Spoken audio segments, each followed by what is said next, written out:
standing until the Vice President receives his seat and takes his seat. Please, if we could continue to remain standing until the Vice President sits down. You are welcome, His Excellency, Senator Shettima.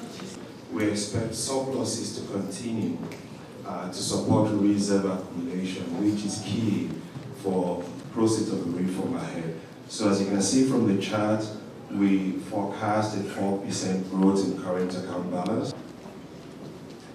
In terms of inflation, we forecast that inflation will significantly improve from about 33%, 13% by 2028. Obviously, the decline in inflation, a part of that was due to currency devaluation by the government. I'll move to the next slide.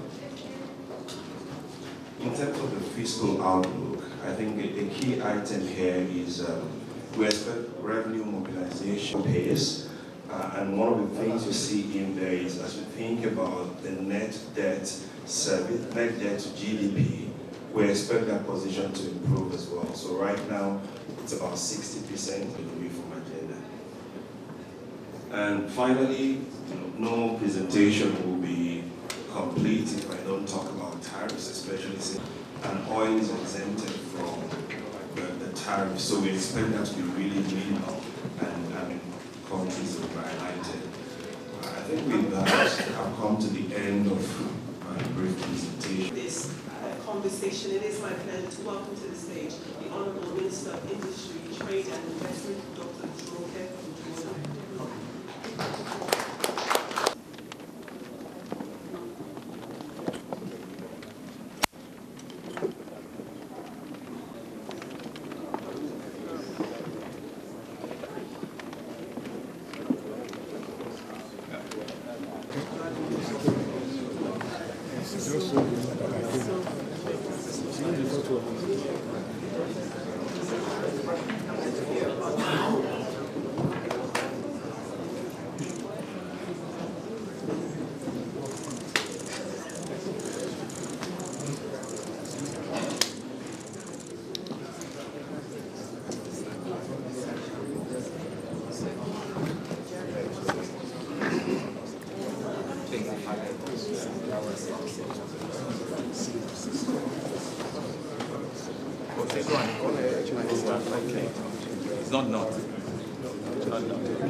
Admission.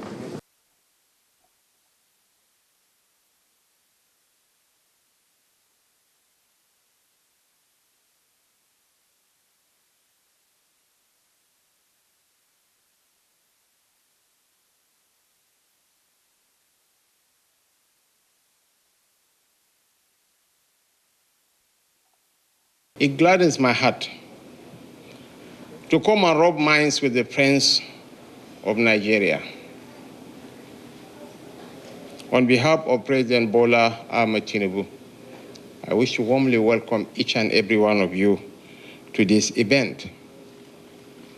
This event is about selling Nigeria. It is also about selling Africa. And Nigeria has never pretended that there is an alternative to building a structure that guarantees partnerships. There is no substitute for a framework that coordinates the exchange of ideas, capital, and technology. For only such a structure redeems the welfare of our people. In this interconnected age, the wealth of any nation is not achieved through miracle. Neither is it inherited. It is engineered, and it is born of deliberate collaborations that turn risk into reforms and reforms into returns. Here in our midst is the Minister of Investment of the UAE, one of the fastest growing economies in Asia. It wasn't a miracle. It was deliberate efforts that turned a desolate desert into a mecca for tourism. Honorable Minister, well done for doing an authentic job. Nigeria offers a vista of opportunities. Beyond being the largest economy in West Africa, we are the largest consumer market in Africa with 236 million people and growing. And by 2050, we will be the third most populous nation on earth. We are going to surpass the United States. And the beauty of the Nigerian nation is that our median age is 16.9, with 58% of our population below the age of 30. So the anticipated demographic bulge, we can turn them into demographic dividends, not the much peer demographic disaster that will consume all of us, no. I always cite the study meant by comparing a global consultancy firm that said that by 2035, there will be 65 million global talent deficits. The United States, Russia, and Brazil will each suffer from 6 million talent deficits. And Nigeria is in a unique position to tap into these potentials. There are more English-speaking people in Nigeria than in India. And last year, India generated over $100 billion from BPO alone. And what was the highest we have ever earned from the process of oil? The highest Nigeria has ever earned from the process of oil was $25 billion under President Jonathan in 2011. So Nigeria provides hope. It provides a vista of opportunities. Our proximity to Europe is an advantage. And our English, I was born, bred, buttered, and toasted right in the heart of Maiduguri in northeastern Nigeria. I was educated in Nigeria, but I believe my English. Mr. John, I think you can get to hear when I'm talking. So I ask you, in President Bola Ahmed Tinubu, you have a friend, you have an ally who speaks your language, the language of commerce, who understands the dynamics of modern business, who was educated here in the United States. And he's a man of courage and conviction. Hitherto, previous governments were just pushing the ball down the corridor. Nobody was willing to bite the bullet. Nobody was willing to take risk. In our first day in office, he took the greatest gamble that any Nigerian leader had ever taken in the past 50 years. It wasn't part of his speech. It was at the inauguration ceremony that he announced the withdrawal of fuel subsidy. And we know the consequences of unveiling a masquerade. The fuel subsidy scam industry in Nigeria is a very humongous industry with very huge war chests. But he said, let me take the bullet from day one. The collapse of the multiple exchange rate regime that provided room for a lot of shady practices, so that you don't even need to go and engage in any productive activity like the flour mills of Nigeria are doing. No. All you need to do is to get to know the governor of the Central Bank of Nigeria, and within 3 months you will be a billionaire. Fundamentally, it's for you to get the Forex as the official exchange rate, do the round tripping, and smile your way to the banks on the agonies of the people. But now, the collapse of the multiple exchange rate regime has revitalized the Nigerian economy. And let me tell you a short story, the story of an oil firm called Presco. 2 years ago, Presco's share was hovering in the neighborhood of 300, 400 naira per share. Now, because all the Nestles, the Cadburys, all the confectionaries, the Indomie makers have resorted to procuring their oil palm products locally, the share of Presco has grown by 247% in the past 12 months. And Presco, their first quarter profit for this year was 58 billion naira. That goes to show the vitality of the reforms, the tax reform. And most importantly, the billion-dollar investments in infrastructure. It's rubbing on well, and I'm inviting you to come and have a piece of the action. Most of our ministers speak the language of their areas of core competence. There's a young man seated here. I'm calling him a young man in spite of the fact that some are also seeing me as a young. I'm forcing myself to be young, just like the Minister of Industry. His name is Bosun Tijani. He was an acerbic critic of our ticket. But the president had the courage and conviction. He was shopping for the best, and he happened to be one of the best. He is now making waves in our communications subsector. It's always good to get the mix right. When a fish starts getting rotten, it starts from the head. If you put an incompetent imbecile into a very strategic ministry, it's a recipe for disaster.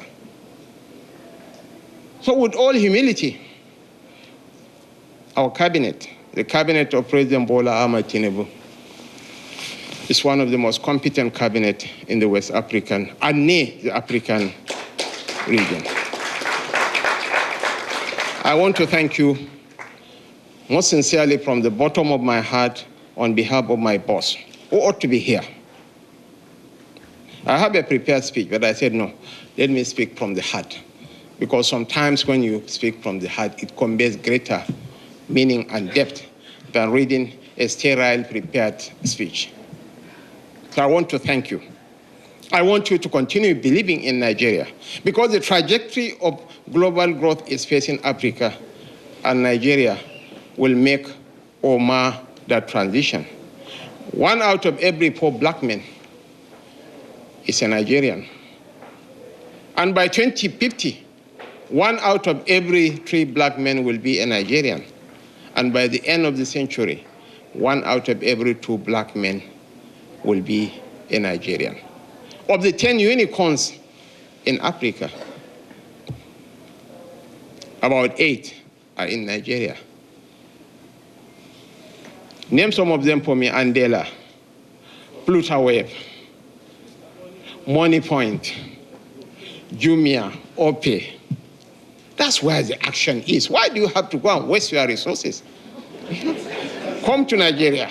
Our doors are open for business. We are ready for action. And I want to thank the likes of John Komantoros, who believed in Nigeria, who invested in Nigeria in our darkest hours. We celebrate you, sir. We adore you. We respect you. We value and cherish that relationship. He's a second-generation Nigerian American. Thank you so much, and I wish all of us well. Thank you.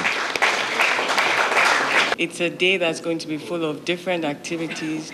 And this particular segment, it's my pleasure to just speak a bit to why we're here.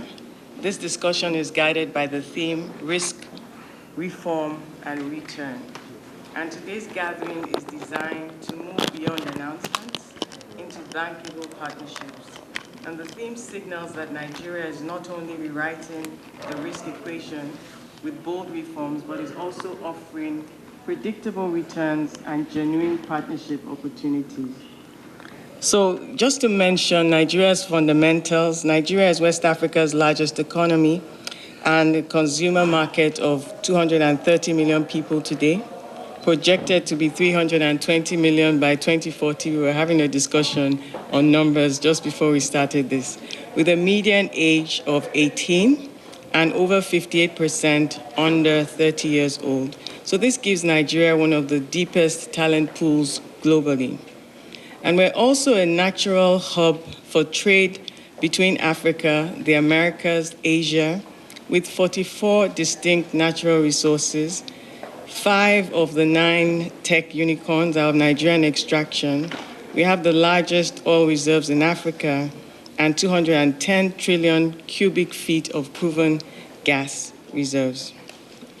Now, these fundamentals are not just numbers. They are the foundation on which our reforms sit and the reasons that the reforms matter. Since mid-2023, under President Bola Ahmed Tinubu's Renewed Hope agenda, Nigeria has embarked on one of the boldest economic resets in its history. We unified our exchange rates, we removed fuel subsidies, modernized our tax and customs regimes, and strengthened fiscal oversight.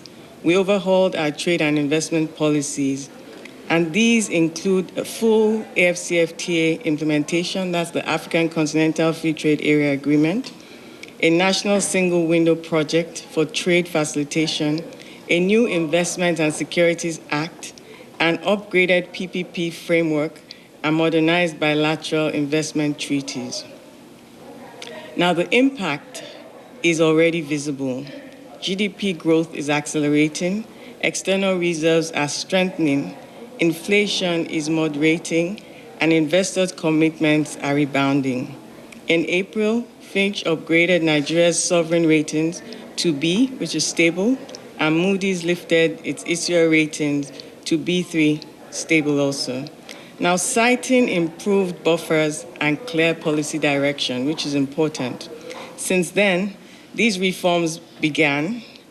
There's been over about 50 billion in investment interest and announcements that have been tracked across key sectors. Now, this is not reform for reform's sake.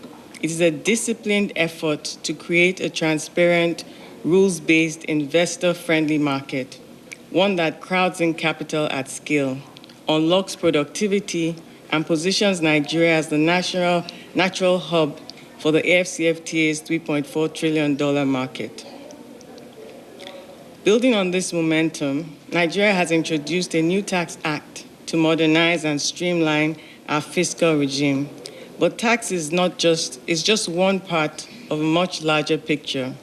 We have built a 4-pillar incentive framework designed to reduce investor risk, accelerate cash returns, and make Nigeria one of the most competitive destinations for capital in the global south. A simpler, predictable tax regime with clear capital allowances, R&D reductions, and export-linked rebates, investors in priority sectors can now achieve faster break-even through 5% annual tax credits on qualifying capital expenditure, and we have the FIRS here represented with us. Special economic zones and export incentives, duty-free imports, rent concessions, rebates on non-oil export proceeds, and integrated logistics platforms that unlock working capital for exporters. Third, cross-border protections, updated bilateral investment treaties, investor promotion and protection agreements, structured repatriation pathways, and streamlined FX access, giving investors confidence that their capital and profits are protected.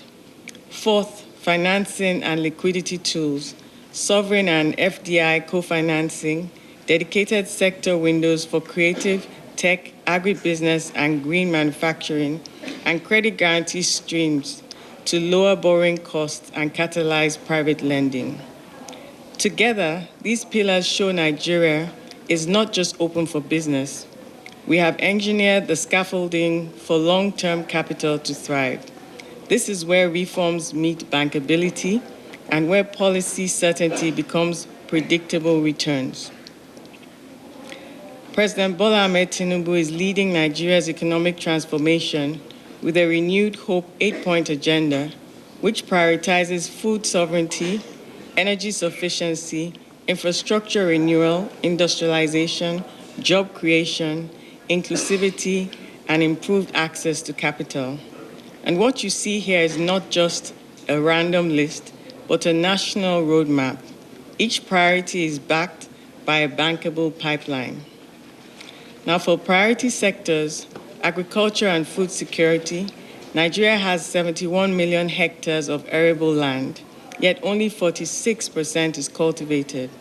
Our special agro-industrial zones are reducing post-harvest losses by up to 40% and linking farmers directly to processing and export hubs. This turns Nigeria from a fragmented producer into a continent-scale food system, serving 400 million consumers across West Africa. for energy sufficiency, with 210 trillion cubic feet of glass reserves and one of the highest solar radiation levels in Africa, Nigeria offers a 200 billion B+ energy transition opportunity. Fiscal incentives and VAT waivers are de-risking investment in both traditional and renewable power assets, from gas-fired IPPs to off-grid solar and clean hydrogen pilots. For infrastructure renewal, Nigeria faces a $1 billion annual gap in transport, ports, and power infrastructure. Through InfraCore and NSIA, we are blending sovereign and private finance to fund metro lines, dry ports, and industrial corridors, building the backbone of West African trade and creating long-term revenue streams for investors. Industrialization and job creation.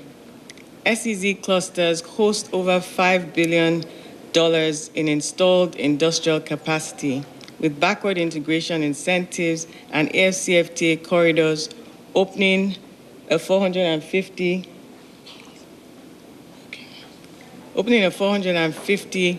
billion continental market. These reforms are transforming Nigeria into Africa's production floor and innovation hub.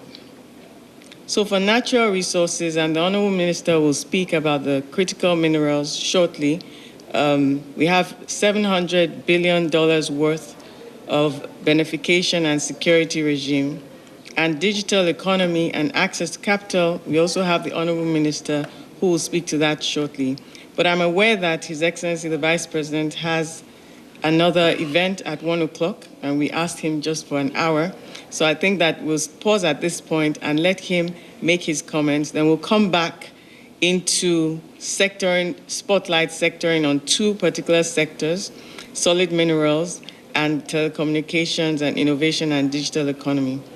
Your Excellency, it's my singular honor to invite you to make your comments.